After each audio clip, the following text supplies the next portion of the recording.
Le genre d'activité qu'on fait pour nos francophones, on a la messe à chaque semaine qui se passe en français. On a un chapelet.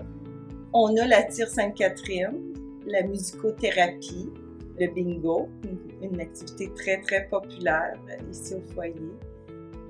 Nos mets canadiens-français, la tourtière, la pudding chômeur, les fèves au lard, le ragoût de pâte de cochon, fait en sorte qu'on répond à certains besoins de nos francophones.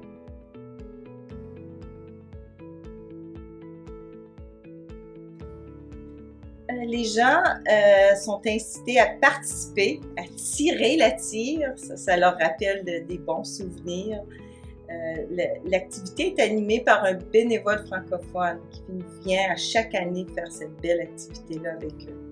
Puis là, ils se rappellent des beaux souvenirs là, du passé, là, comme comment ils n'ont tiré de la tire, puis comment c'était le fun, puis comment c'est bon, qui n'aiment pas manger de la tire, Sainte-Catherine.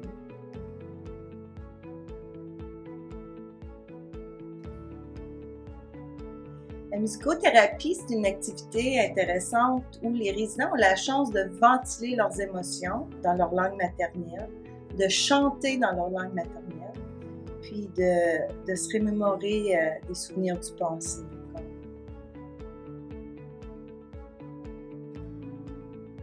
Les activités francophones qu'on fait ici, on a fait ce matin des chansons à répondre. Aussi, au mois de novembre, on a quelqu'un qui vient faire aider les résidents à faire de la tire. Nous avons chaque jeudi une messe, un chapelet puis une messe chaque jeudi. Aussi, les musiciens sont la plupart bilingues. Alors, chaque dimanche, on a de la musique puis ils chantent des chansons en français et en anglais.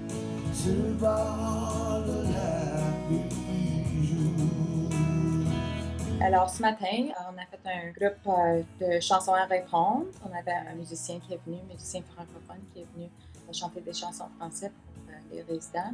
Aussi, nous avons servi un pudding au pain avec raisin, du thé. On a dansé avec les résidents, puis on a bien aimé ça.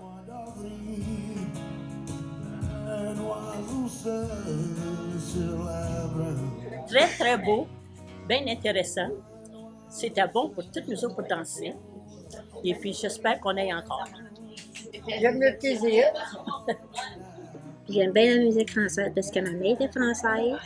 Et quand on était jeune, ma mère nous a gardés tous ensemble pour mon moment à danser après.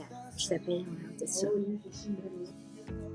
Alors, les résidents nous ont inspirés jusqu'à leur commentaires positifs et leur fréquentation des programmes francophones chaque mercredi. Mais aussi, les résidents ont leur propre idée de ce qu'ils veulent faire, comme des jeux de cartes comme paquet voleur, de faire des fêtes de sœurs, puis on partage des recettes, des jeux, puis des différentes activités qu'on peut faire ensemble.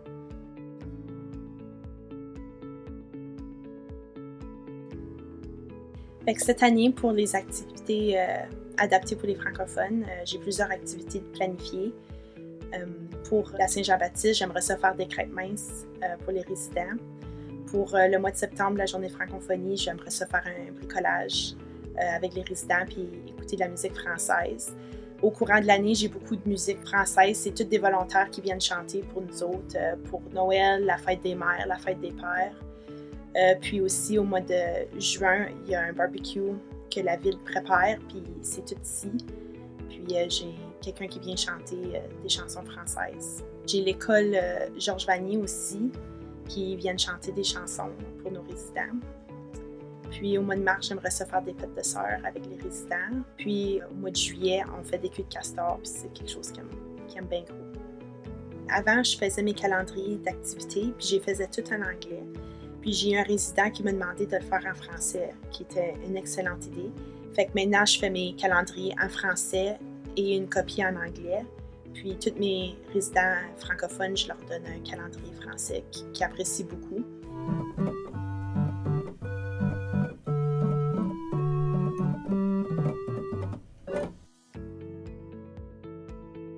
Fait qu'aujourd'hui, on fait de la tarte au sucre. J'ai déjà préparé la croûte maison à matin pour les résidents. Fait qu'ils vont tous venir dans la salle d'activité. J'ai à peu près 10 à 12 personnes qui viennent d'habitude. Je vais toutes leur donner leur croûte. Ils vont toutes la placer dans les assiettes. Puis on va faire le mélange, on va le mettre dans nos assiettes, puis on va les faire cuire. Puis ça va être une bonne traite aujourd'hui puisqu'on va le manger pour souper. Fait que tout le monde, tous les résidents du plancher vont pouvoir y goûter à notre tarte au sucre. Fait que la tarte au sucre, c'est une recette francophone. Les résidents aujourd'hui sont très excités de faire de la tarte au sucre. C'est une recette qu'ils faisaient quand eux autres sont à la maison avec leurs enfants ou avec leurs parents.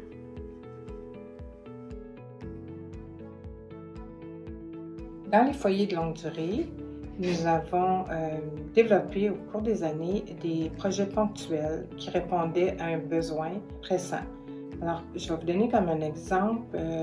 Nous avions développé des visites amicales dans plusieurs foyers de longue durée. La façon qu'on s'est pris, c'était de développer des liens, tisser des liens avec les personnes responsables des activités dans le but d'identifier les francophones.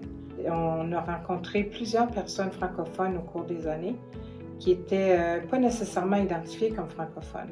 À un moment donné, il y avait une visite à travers un foyer de longue durée et puis la personne qui était responsable à ce moment-là a vu un nom français sur une porte. Elle leur a demandé « Est-ce que cette personne parle français? » La personne a répondu « Non, cette personne ne parle pas du tout. » Alors, mais ils ont quand même entré, puis on jasait un petit peu, puis la personne a adressé le client en français, puis le monsieur a répondu.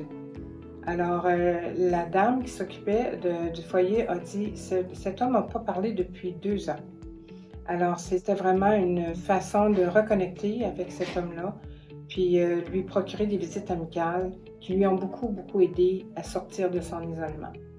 Le Centre francophone a un projet financé par la Fondation Trillium qui a pour but de briser l'isolement. L'accueil francophone s'occupe de la composante aînée dans ce projet-là. Alors, on a développé des activités pour engager les francophones qui sont isolés dans notre communauté, soit dans leur maison, soit dans des foyers de longue durée. Alors, il y a toutes sortes d'activités. Je vais parler particulièrement d'une activité que nous avons faite dans une résidence. C'était d'identifier les francophones, coordonner des activités sur les lieux. Alors, nous avons eu des jeux de société, des bingos, des présentations, des sessions d'information, des activités de bricolage. Les résidents étaient vraiment heureux. Puis de ça, qu'est-ce qui était positif, c'est que certaines personnes se sont inscrites aux autres activités communautaires dans le programme du centre. Alors, c'est une belle façon d'aller chercher des personnes qui sont souvent seules, puis là, maintenant, ils participent plus grandement aux activités communautaires.